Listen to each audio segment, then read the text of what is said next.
Hey everyone, welcome back. We're doing a deep dive today into something that honestly I think is going to touch it's every part of our lives. It's the whole 5G and the Internet of Things thing. The Internet of Yeah, Things, IoT. IoT, yeah. And you've sent us over a ton of research on this, and Uh, wow, it seems like we're really on the edge of a pretty big tech shift. it is really fascinating stuff. It's not just like we're getting better internet on our phones. This is about creating a world where everything around us is like connected and like talking to each other all the time in real time. Okay, It's wild. so let's break this down a little bit for anyone who's maybe not, totally familiar with all this.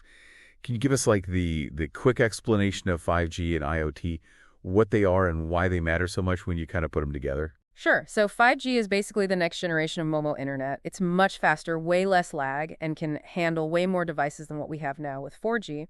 And then IoT is all about connecting everyday things to the internet. So your fridge, your car, even like entire cities are becoming smart cities. Right. And so when you put the power of 5G with all those devices, that's where it gets really interesting. Okay, so we're talking tons of devices all talking to each other super fast. One of the articles even said 5G is 10 times faster than 4G. Yeah. 10 times.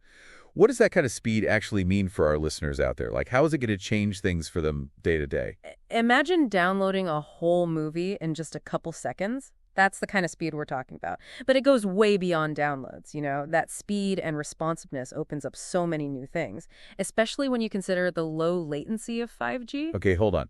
Low latency, what is that? Latency is the delay you get online between when you do something and when you see the results. So think about like playing a video game. High latency means lag, and that's like the worst. Especially if you're a serious gamer, 5G basically gets rid of that lag. So no more rage quitting Exactly. because of bad internet. That's a good thing in my book. But I know one of the articles, STL Tech pointed out that this whole low latency thing, it's not just for gaming. Oh, definitely not. It's going to be huge for anything that needs like real-time control. So like industrial settings, you can control machines much more precisely so they're safer and more efficient. So 5G, it's fast, low latency, but it can also handle like a crazy amount of devices all at once, right? Oh, yeah. I think Kavli Wireless said it can support up to 1 million devices per square kilometer, Per square kilometer. which is insane. Like every single person in a small city, all using a bunch of devices all at the same time with no slowdown. And that's what you need to really make smart cities happen. Imagine traffic lights that change in real time to keep traffic moving, or garbage cans that tell you when they're full. So we've got self-driving cars, remote surgery, entire cities that are basically thinking for themselves.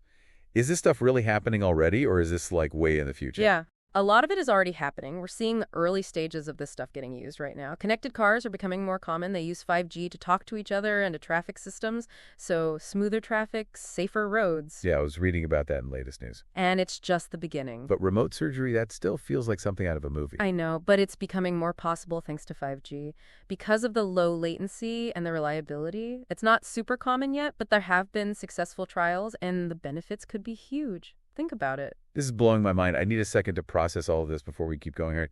I think I'm starting to get my head around like how big this 5G and IoT thing really is. But let's get a little more specific. How's this going to affect different industries? Like healthcare seems like it could really change with all this. Oh, yeah, absolutely. One of the research papers actually talked about how 5G could totally revolutionize telemedicine. Like, imagine a doctor in New York who can diagnose and treat patients hundreds of miles away. Wow.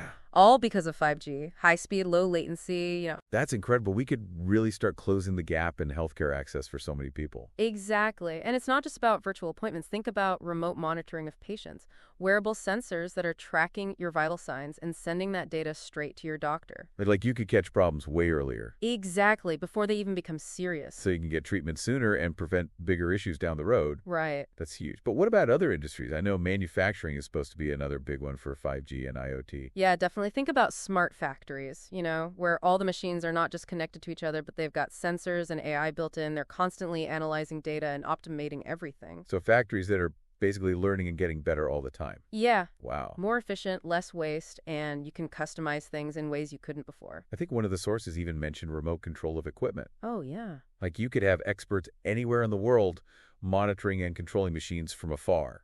Exactly. So you can diagnose problems, do virtual maintenance, and keep things running smoothly. It's like the factory of the future is being built right now. Yeah, pretty much. But, okay, let's not forget about smart cities. We were talking about, like, traffic lights and garbage cans. Yeah. But that's just the beginning, right? Oh, yeah. Imagine a city that's using sensors and data to manage traffic flow, optimize energy use, make the whole city safer. So, like a city that anticipates what you need and adapts to everything that's happening. Right. Wow. What would that even look like? I mean, in real life. Imagine streetlights that dim when no one's around to save energy and reduce light pollution, sensors that detect air quality problems or like hazards, and then they alert people right away. That's wild. But, okay, we have to talk about this.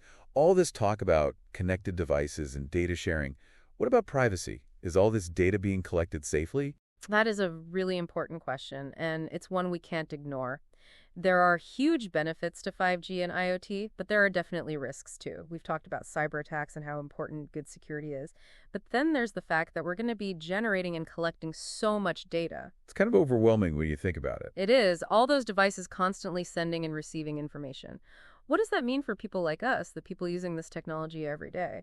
Well, it means our lives are going to be more and more tied to data in ways we might not even realize. Everything we do, every preference, every movement, it could all be tracked and analyzed. Yeah, it is kind of a lot to think about. Yeah. It really is. Like this whole digital fire hose of data coming from all these devices.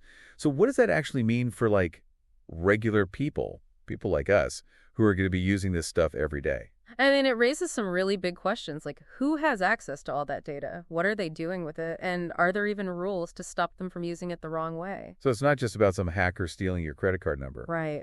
This is about like your whole life, your habits, your personal stuff, all being collected and maybe used in ways you'd never want. Yeah, exactly. We need to be talking about data privacy in this new world where everything's connected. Like, what are the limits? How much control do we actually have over our own data? These are things we have to figure out. And it's not just about individual privacy either, right? What about bias?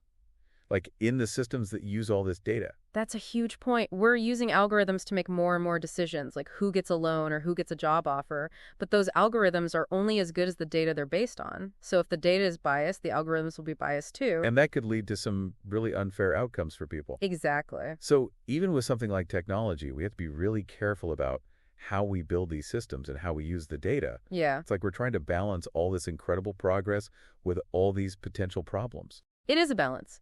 But I think if we're aware of the challenges, if we talk about them openly, and if we demand transparency from the people building this technology, then I think we can do this the right way. So it's not about being afraid of technology. Right. It's about making sure we're using it for good. Yeah. It's about shaping the future instead of just letting it happen. Exactly. The future isn't set in stone. It's the result of all the choices we make. So the more we know, the better choices we can make. Wow.